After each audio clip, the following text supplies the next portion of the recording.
Hey everyone, I'm Azalea. On Christmas Eve, my parents swung open the massive double doors of our estate in Hillsborough and tossed my only suitcase onto the frozen marble steps. My younger sister, Vivica, was standing right behind them, arms crossed, smirking like she had just hit the Powerball jackpot. "Let's see how you survive now, big sis," she sneered. I dragged that suitcase through a thick, freezing fog. No money, no car, nothing left to my name except the long cashmere coat keeping me alive. I collapsed onto a snow-dusted park bench just inside our gated community, shivering so hard my teeth wouldn't stop chattering. That was when she appeared, an elderly woman, barefoot, her skin turning an alarming shade of ashy purple, her silver hair whipped wild by the wind.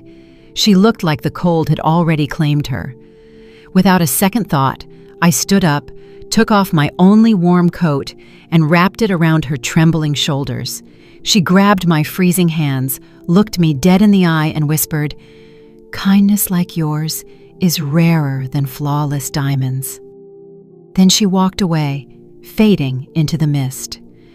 Exactly 1 hour later, 19 black luxury SUVs pulled up in perfect silence, blocking the entire street. The same woman stepped out of the middle car. Same face. But now she was wearing a floor-length camel hair coat, her hair pulled back in an elegant chignon, and diamonds glistening on her wrist. She walked straight up to me, smiled, and said just one sentence. "I've been watching you long enough to know exactly who you really are. If you've ever been thrown away by the people who are supposed to love you the most, leave your state or city in the comments, just so I know I'm not alone. Trust me. Keep reading. What happens next will leave you breathless." That afternoon, I was still in shock from the termination email that had hit my inbox at 10 in the morning. Another round of restructuring at the San Francisco ad agency where I'd given 6 years of my life. I stuffed my desk plant into the passenger seat of my 12-year-old Honda Civic and steered it south on the Wanderab 1 toward Hillsborough, 32 miles, 47 minutes. If the traffic was kind, which it wasn't. I had already called Mama from the parking garage. "I just need to crash for a couple of weeks while I sort things out," I told her. She sounded distracted, said dinner was at 7, and hung up.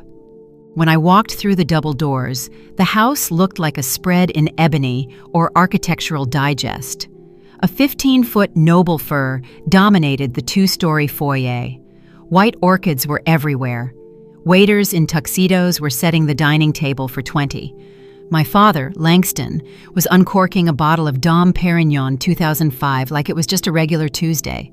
My mother, Ophelia, was fastening a new strand of South Sea pearls that definitely wasn't there last month. And Vivica, my 27-year-old sister, was twirling in a backless red silk gown, flashing a 6-carat, radiant-cut diamond on her left hand, acting like she'd been waiting her whole life for this exact moment. Darius, my ex of 4 years, stood behind her with his arm wrapped tight around her waist. I dropped my keys in the bowl by the door and tried to force a smile. "Hey, y'all. Rough day at work." That was all I could manage. Vivica spun around, eyes wide with fake concern. "Oh my God, again?" She gasped loud enough for the catering staff to hear. "Third job in 4 years, right?" She turned to Mama. "Remember when she got fired from that startup in Soma for not being a culture fit?" Mama's lips thinned into a tight line. Dad didn't even look up from his champagne. I felt the heat rise in my cheeks. "It was a reduction in force, Vivica. They let the whole creative team go." Vivica waved her new ring in my direction. "Darius just closed his Series A funding, $28 million, pre-money valuation. The investors love him." Darius gave me that same smug smirk he used when we broke up 2 years ago with the classic line, "It's not you, it's the timing." Dad finally set his glass down. "Azalea, we need to talk." He didn't motion for me to sit.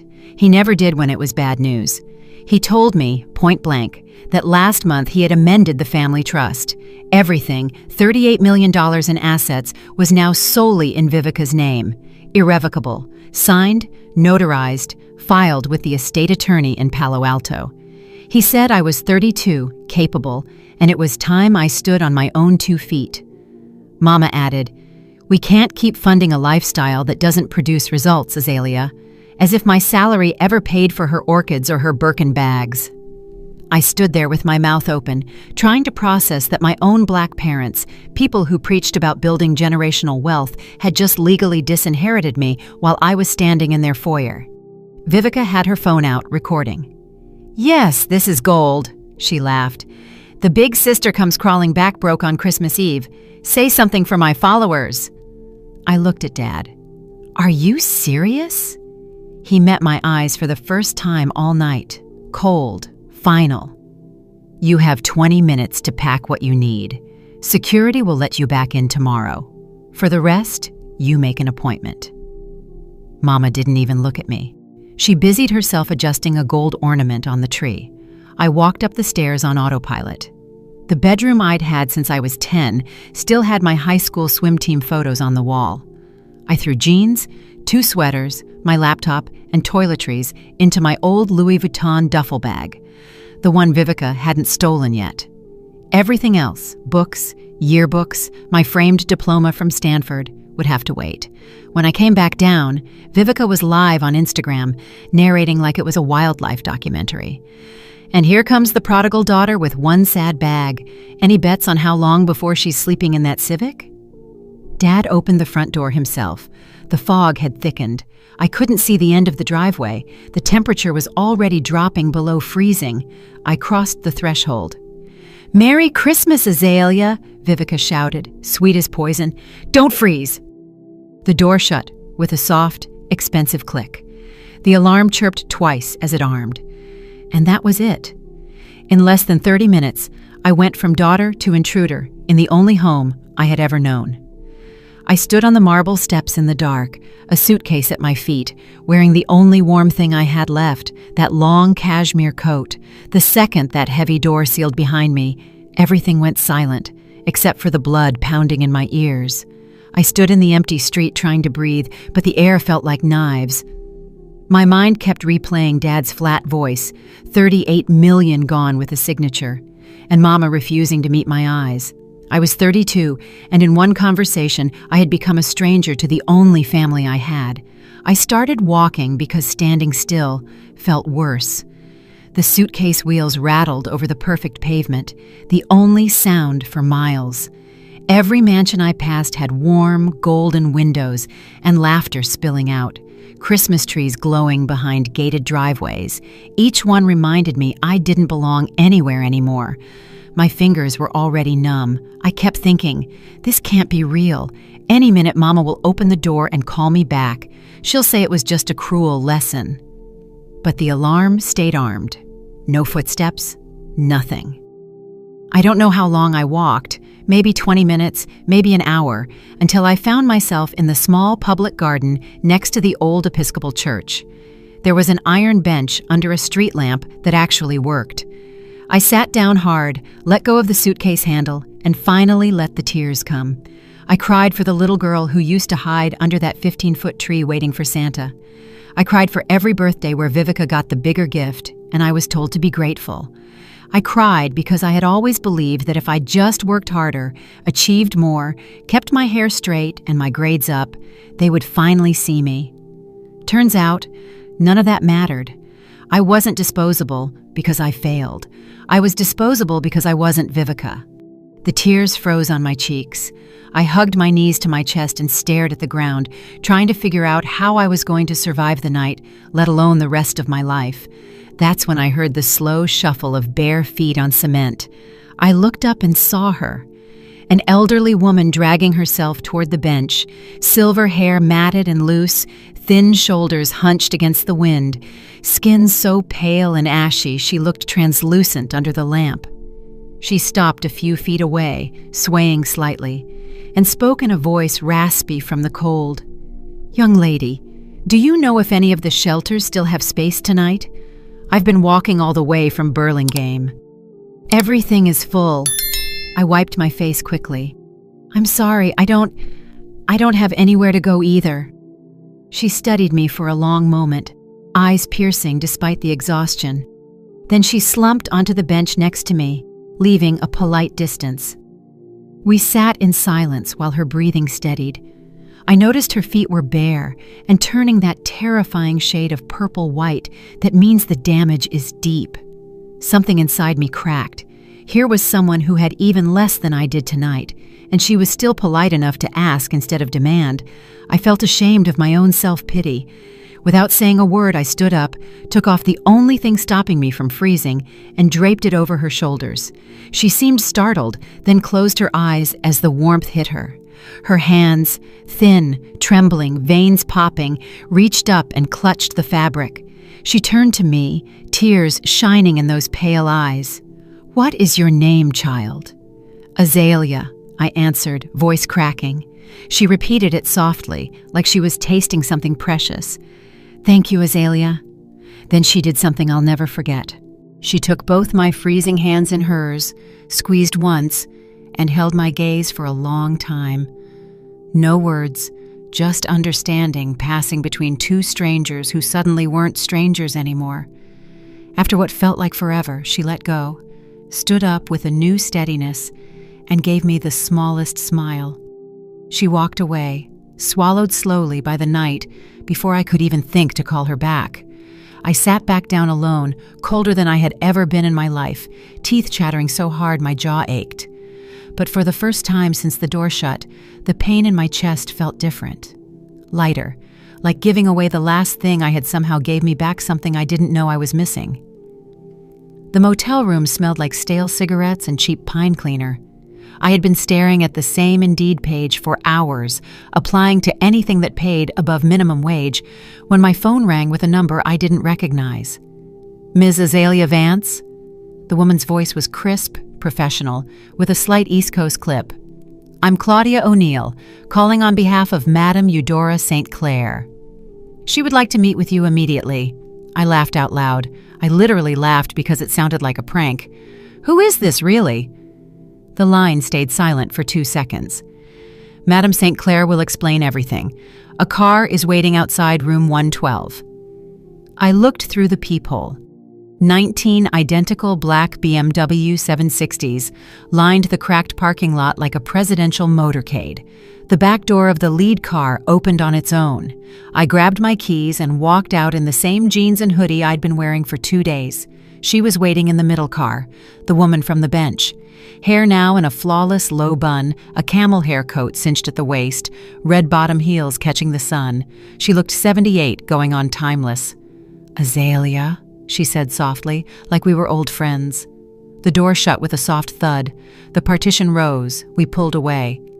20 minutes later, the gates opened to a 1920s Tudor-style mansion on a quiet cul-de-sac in Atherton, hidden behind redwoods and a 10-foot hedge.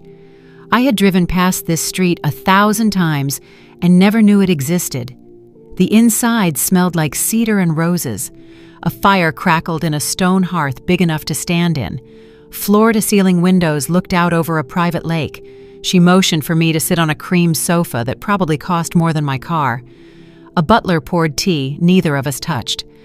"My full name is Eudora St. Clair," she began. "My late husband founded St. Clair Commercial Realty. When he passed 12 years ago, I took the company private and poured the profits into the St. Clair Family Foundation. We own or finance over 400 million square feet of office and retail space across the country. The foundation deploys roughly $120 million a year." I just stared. My brain couldn't compute the numbers. She leaned forward. "Every Christmas Eve for the past 25 years, I do the same thing. I leave the estate dressed as someone who has nothing. No visible security, no purse, no phone. I walk until I find someone who still has a heart when they think no one is watching. Most years I walk all night and come home disappointed. This year, I found you." She explained that after I walked away, her security team, dressed in plain clothes and stationed 2 blocks away, had watched me from a distance for 48 hours. They saw me check into the motel with cash, eat vending machine food, apply to 50 jobs in one sitting, cry in the shower, and never once try to find out who the homeless woman was or brag about the good deed. "You are the first person in 15 years, she said quietly. who gave away the last thing keeping them alive without expecting a single thing in return. I needed to know if that was a fluke or if that is who you really are. She stood up and walked to the window, hands clasped behind her back. I have no children. I have no heirs. When I go, strangers on a board will decide where my money goes. I don't want that. I want someone who understands what it feels like to be discarded on Christmas Eve to decide how we help the next person who gets thrown away. She turned to face me. I'm offering you a room here, a salary, and a 5-year apprenticeship.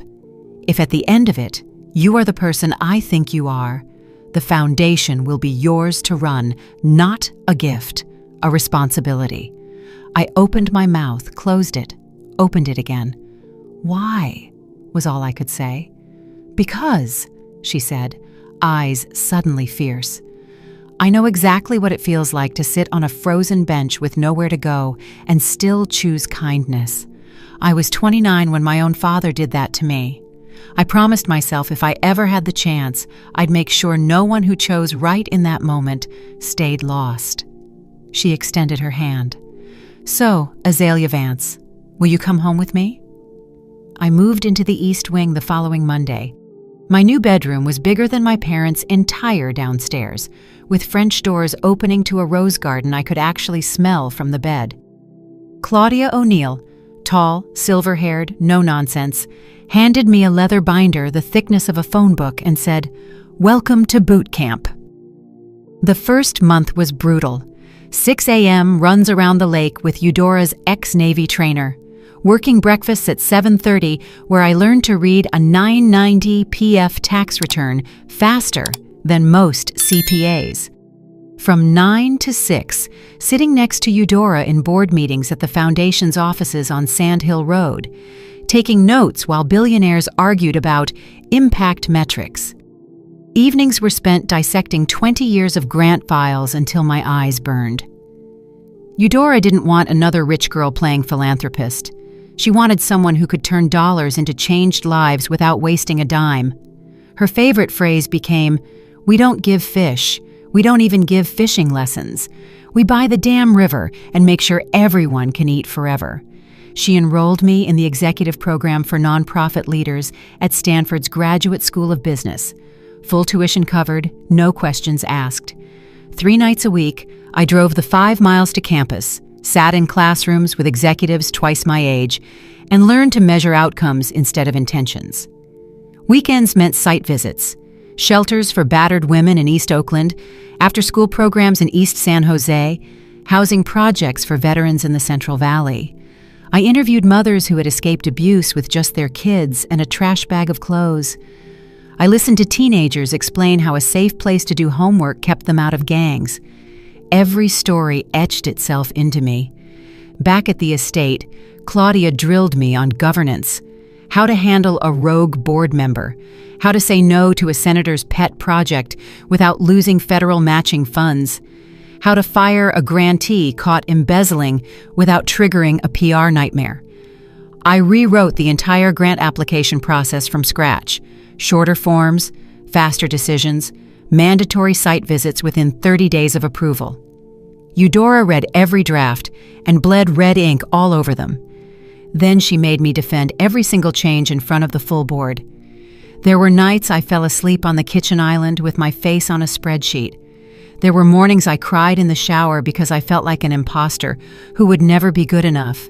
But every time I wanted to quit, I remembered sitting on that frozen bench with nothing, and I kept going. June arrived, warm and sudden. One Thursday morning, Eudora texted me. Library. I walked in expecting another 12-hour strategy session. Instead, she was alone, sunlight filtering through the stained glass, holding a single folder. She didn't sit. She slid the folder across the mahogany table and remained standing. Inside was an employment agreement on thick cream paper. Title: President and CEO, St. Clair Family Foundation. Reporting line: directly to the board, meaning her until she decided otherwise. Base salary: $195,000. Equity: 3%, stake in the foundation's endowment, currently valued at just under $4 billion. Authority, full decision-making power over all programs starting year 3, subject only to fiduciary duty. I looked up, speechless. She finally sat down, folding her hands like she was praying. "I didn't bring you here because you gave away a coat," she said. "Anyone can be generous for 5 minutes when a camera might be watching. I watched you for 5 months straight. I saw you fight for a domestic violence shelter that every banker in the room wanted to defund because the numbers looked messy. I saw you sit on a folding chair in Oakland until midnight listening to a 17-year-old girl explain why she couldn't go home. I saw you rewrite a 70-page policy manual because one paragraph would have left transgender kids without a bed." Her voice cracked, just once. "You have the mind I need, Azalea, and you have the heart I lost a long time ago. The foundation is yours to steer. I'll stay on the board to keep the old guard in check, but day to day, the river belongs to you now." I tried to say thank you, but nothing came out. She waved it off. "Sign it before I change my mind and make you finish the endowment tax module first." I laughed through tears and signed. That night, we opened a 1982 Chateau Margaux on the terrace. Just the two of us, watching the sun dip behind the redwoods. She raised her glass. "To the girl who had every reason to turn bitter and chose kindness anyway." I clinked my glass against hers. "And to the woman who refused to let a good deed stay invisible." We drank. For the first time since Christmas Eve, I felt like I was exactly where I was supposed to be. October smelled like wet leaves and money in San Francisco. I was in my corner office on the 22nd floor of 2000 California Street, reviewing the final numbers for the second home campus, when Claudia buzzed once and opened the door. "Your sister and Darius Whitaker are downstairs. No appointment." I felt my stomach drop the way it used to when Vivica borrowed my clothes in high school and brought them back ruined. "Tell security to send them up." They walked in looking like they had rehearsed the performance in the elevator ride. Vivica was wearing a modest navy sheath dress instead of her usual bodycon, hair in a low ponytail, minimal jewelry. Darius had swapped the hoodie and sneakers uniform for a navy suit that almost fit well. Both wore the tight smiles of people who practiced apologies in the mirror. Vivica spoke first, voice soft, eyes shimmering. "Azalea, I've been horrible. We've been horrible. I am so sorry for everything. Christmas Eve, the things I posted. Everything." Darius nodded vigorously. "We're getting married next spring, trying to do things the right way." I stood behind my desk, hands clasped, and waited. Vivica took a breath. "Daddy's in trouble. Some investments went south. He and Mama might lose the house. And Darius's new company, AI for Elder Care, just needs $2 million to close the seed round. We wouldn't ask if it wasn't life or death." I raised an eyebrow. "Which part is life or death? Dad's mortgage or his valuation?" Darius forced a laugh. "Look, I get it. You're big time now. But blood is blood, right? $2 million is nothing to the foundation." I leaned back. "Tell me what happened to the $38 million trust fund you took last December." Vivica's mask flickered. "We diversified, crypto, NFTs, some angel deals Darius's friends were running. It was supposed to 10x, then FTX crashed. Luna went to zero. Most of it is gone." Darius chimed in. "Market downturn. Happens to everyone. Sequoia lost billions too. We just need a bridge." I opened the folder Claudia had silently placed on my desk. Screenshots, bank records, and a Forbes article titled, "The Vance Family Bets Inheritance on Meme Coins." I spun the folder so they could see. 87% gone in 11 months, I said calmly. "You bought a Lambo each, put a deposit on a condo in Miami, and paid influencers to pump coins. That's not a downturn, Darius. That's arson." Vivica's mask slipped. "Seriously? You're going to sit there in your fancy office and let Mama and Daddy go homeless?" I hit the intercom. "Security to 22, please." Darius tried sweet reason. "Come on, Azalea. $2 million is chump change here. You won't even miss it." The door opened. 2 guards in suits stepped in. I stood up. This foundation exists for people who never had a safety net, not for people who set theirs on fire and now want mine. You aren't getting a dime. Not today, not ever. Vivica went scarlet. You ungrateful! She was already pulling out her phone, recording, as the guards took her elbow. By the time they reached the lobby, 3 paparazzi vans and a local gossip blogger were waiting outside the glass doors. Someone had tipped them off. Vivica put on a full performance. Tears, trembling lip, screaming about the cold-hearted sister abandoning her own blood. The video hit TikTok in 20 minutes. Caption, "My billionaire sister won't even help our parents keep their home. Family first. #toxic sister." It blew up. 10 million views in 6 hours. Then the internet did what it does best. Former classmates posted yearbook photos of Vivica pouring yogurt into my backpack senior year. Someone found the Christmas Eve Instagram Live where she laughed while I dragged my suitcase out. A former nanny went on record about the way Vivica used to lock me out of the house in the rain as a prank. The comments flipped from sympathy to pitchforks. Ha-chisha. Vance Family Exposed trended higher than the original video. Darius's pitch deck for the seed round leaked. Someone at the foundation accidentally forwarded it to a reporter. Turns out, the AI for elder care startup was 90% smoke and 10% his cousin's garage project. Investors vanished. Vivica's wedding planner canceled. She hadn't paid the deposit. Her engagement announcement post was dragged in the comments into oblivion. I never posted a single word. By midnight, the video was age-restricted for harassment. The blogger issued a groveling apology, and Vivica's follower count had been cut in half. Claudia poured me a glass of scotch when I got back to Atherton that night. "Poetic justice tastes better when you don't have to lift a finger," she said. I raised the glass to the dark window. "It tastes like closure." November brought a cold fog that never quite lifted. The news broke on a Tuesday. Pacific Crest Capital collapses. $4.2 billion Ponzi scheme unraveled.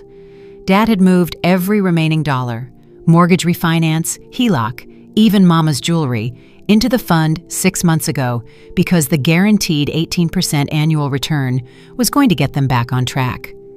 The FBI raided the offices in Newport Beach the same week. The founder was already on a yacht somewhere in Cabo. 30 days later, the foreclosure notice was taped to the front door of the Hillsborough mansion. No bidders showed up at the auction. The bank took possession. Langston, Ophelia, and Vivica moved into a 2-bedroom apartment above a nail salon on Story Road in East San Jose. Rent, $1,900 a month. It was all they could afford. After filing for bankruptcy, Vivica's credit cards were maxed out at $247,000, mostly on handbags and coping shopping sprees. After the October disaster, collection agencies were calling nonstop. They showed up at the foundation without an appointment on a rainy Thursday morning. Security called up. I told them to let all 3 in.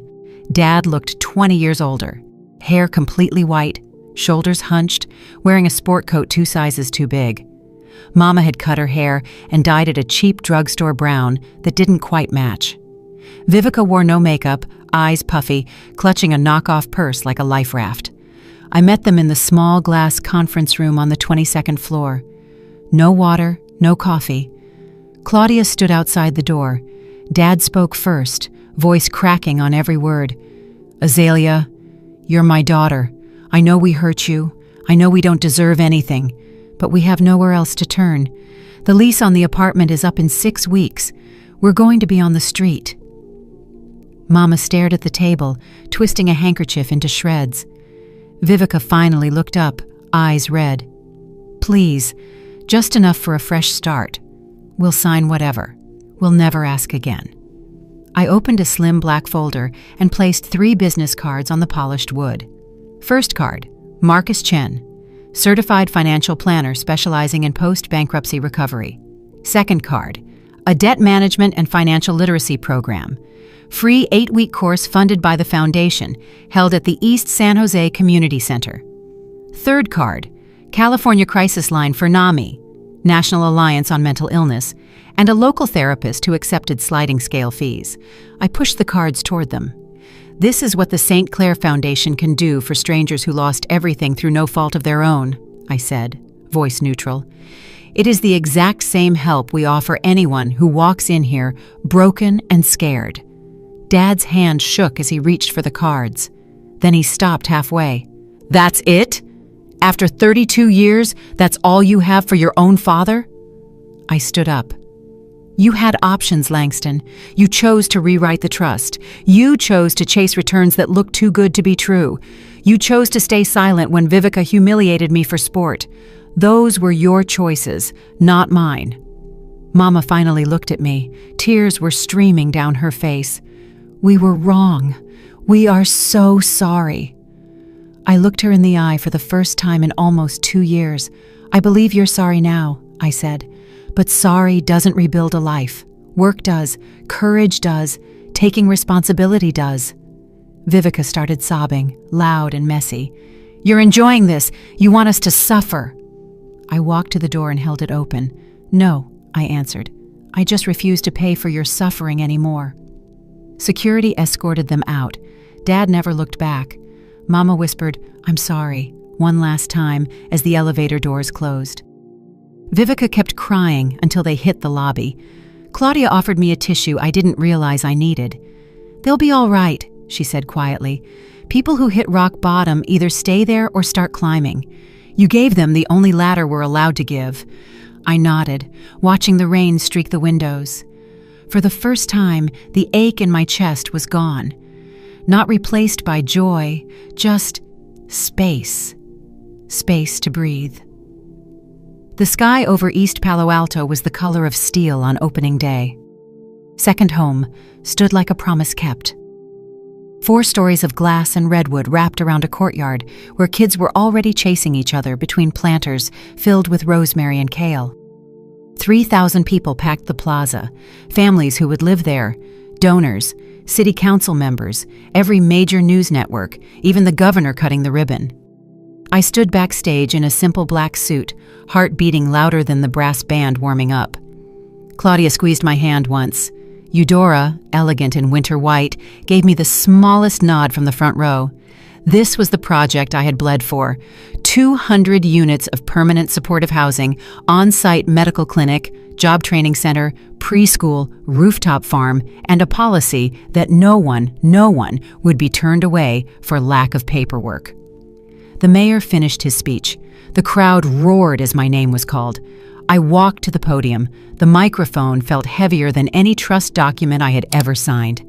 I looked out at the sea of faces. Near the back, almost hidden behind a pillar, stood Langston, Ophelia, and Vivica. Dad was wearing an old navy pea coat that hung loose. Mama was clutching a paper coffee cup like it might disappear. Vivica had cut her hair short and looked strangely small without the armor of designer labels. I let the silence settle for 3 full seconds. 1 year ago tonight, I began, voice steady, I was kicked out of the only home I had ever known with 1 suitcase and nowhere to go. I learned that night what it feels like when the people who are supposed to catch you drop you instead. A ripple moved through the crowd, cameras zoomed in. I also learned something else on a frozen park bench. True family isn't DNA. True family is the stranger who chooses to see you when you are invisible. True family is the hand that reaches out when you have nothing left to give in return. I turned and gestured to the building behind me. This is second home. 200 families will never again have to sleep in their cars because a landlord raised the rent. Kids will never again do homework in the back seat because the lights got cut off. And every single person who walks through these doors will be told the same thing I needed to hear that Christmas Eve. You are not disposable. You are not alone. You are home. The applause started slow, then exploded. People stood up. Phones went up like a wave of light. I waited for it to crest, then spoke again, softer. So every microphone had to strain to catch it. Tonight, we open these doors for every person who has ever been told they don't belong, especially for those who were told that by the people who were supposed to love them the most. I looked straight across the plaza at the three figures in the back. Dad's shoulders shook. Mama covered her mouth. Vivica looked at the ground. I didn't smile. I didn't frown. I just held their gaze for a heartbeat longer than comfort allowed. Then I stepped away from the podium. The governor cut the ribbon. The band struck up. Kids rushed forward with flowers. Reporters shouted questions I pretended not to hear. I walked down the steps, through the crowd that parted like water, and headed toward the main entrance. Langston tried to step forward. "Azalea." I kept walking. Not fast, not slow, just forward. Mama reached out a hand that never touched me. Vivica opened her mouth, closed it, and for the first time in her life, said nothing at all. I passed 2 feet from them without breaking stride. The massive redwood doors of Second Home slid open automatically at my approach. Warm light spilled out onto the concrete. I crossed the threshold. The doors slid shut behind me with a soft, final sound. I never looked back. Not because I hated them, not because I needed to prove anything, but because I finally understood that forgiveness doesn't mean reopening the door that hurt you. Sometimes it just means walking through a new one and letting the old one stay closed. Inside, a little boy in a Spider-Man jacket tugged on my sleeve. "Are you the lady who built this place?" he asked. I knelt down so we were eye level. "I'm one of them," I said. He offered me a dandelion he'd picked from the courtyard. "For you. Why did you give us a home?" I took the flower, and for the first time in a long time, I smiled like I meant it. Outside, the celebration went on.